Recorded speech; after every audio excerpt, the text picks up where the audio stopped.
Salut les gars, c'est Flymot et aujourd'hui on se retrouve pour une nouvelle vidéo. Une vidéo où je vais vous parler de ce qui m'est arrivé avec la moto en fait. Donc le problème c'est que je suis tombé en fait sur un vendeur malhonnête. Donc on arrive sur la moto, le mec il nous dit ouais le piston il a 3 heures, tout ça. Je dis bon bah nickel, comme ça le piston il est tout neuf, il sort à peine de rodage. Et donc je regarde le reste de la moto, je regarde tout ce qui est roulement de roue, roulement de bras oscillant, la fourche, les joints spi. Je regarde tout était nickel. Jusque là la moto était bon, juste un peu sale, mais bon, je veux dire il n'y avait rien de, pas de point grave. On avait déjà pris la décision parce que on avait fait 800 km. Donc quand tu fais 800 km, normalement tu prends la moto. Après si elle aurait été en état dégueulasse, il manquait des trucs, là ouais, on serait repartissant. Mais là elle était propre visuellement. Donc je rentre chez moi, tout ça, je démonte la moto, donc je veux dire les roues, tout ça pour les nettoyer. Parce que quand je l'ai acheté, je vous ai dit elle était en super mode. J'ai pas dû en faire longtemps parce qu'après c'était la saison de l'enduro. Donc après je la remonte en enduro. Donc je fais des balades, j'ai dû faire 2-3 balades. Déjà c'était une grosse différence avec la Xorna parce que la Xorna c'était pas fait vraiment pour faire de l'enduro. Et quand j'ai pris celle-là, c'était le jour et la nuit. Et donc au bout de la 3e sortie, je crois, un truc comme ça, 3 ou 4e sortie, et ben, la moto, au bout de la fin de cette sortie en plus, donc j'ai eu de la chance quand même, il restait 10 km je crois. Et je vois que la moto elle s'arrête net.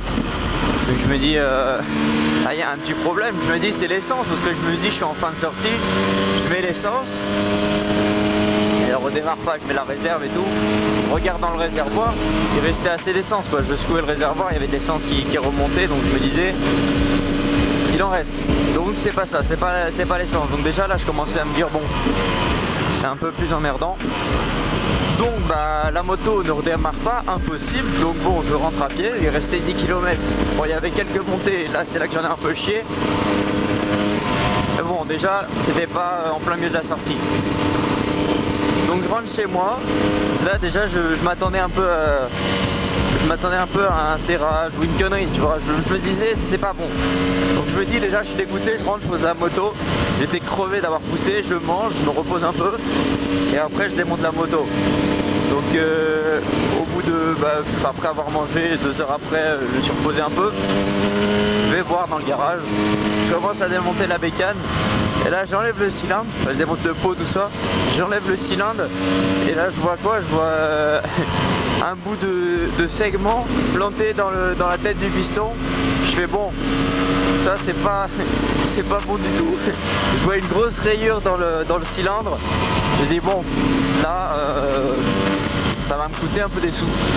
Donc là je rigolais pas comme ça. Quand ça m'est arrivé j'étais en mode putain, le mec j'ai fait quoi? J'ai dû faire allez 3 sorties, ça devait faire en tout même pas 10 heures, même pas. J'ai en faire 7 heures. Et le mec me dit qu'il avait 3 heures, le piston en tout il devait avoir 10 heures là, c'est impossible. Surtout en enduro, tu tires pas dedans comme un fou. Je me dis bon, c'est le vendeur qui m'a menti. Donc le tout il m'a coûté 300 €, j'ai regardé pour le faire chez Ersal en fait en Espagne. Et si j'aurais fait en France ça m'aurait coûté 100-150 € de plus. À la limite j'aurais eu une semaine de moins de délai, mais bon. Qu'est-ce que j'en ai à faire? Si je peux économiser 100 ou 150 € c'est énorme. Donc le seul truc à quoi vous pouvez vous fier, c'est vraiment les factures. Vous demandez un maximum de factures, un suivi d'entretien pour savoir quand il distance ses vidanges. Parce que ça c'est important, s'il fait toutes ses vidanges au bout de 30 heures, il y a peut-être un petit problème.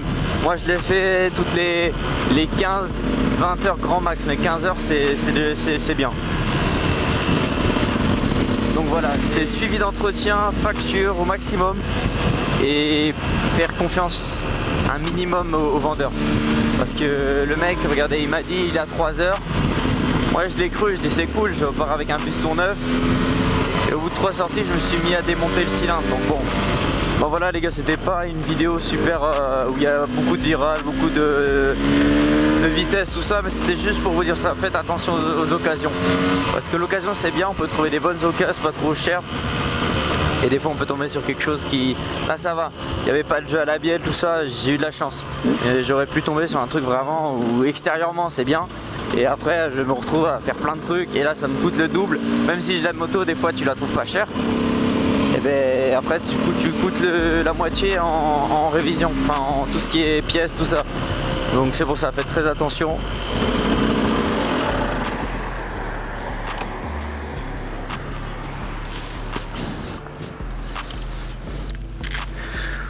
Bon voilà les gars, c'est tout ce que j'avais à vous dire. On se quitte sur ce petit point de vue assez joli.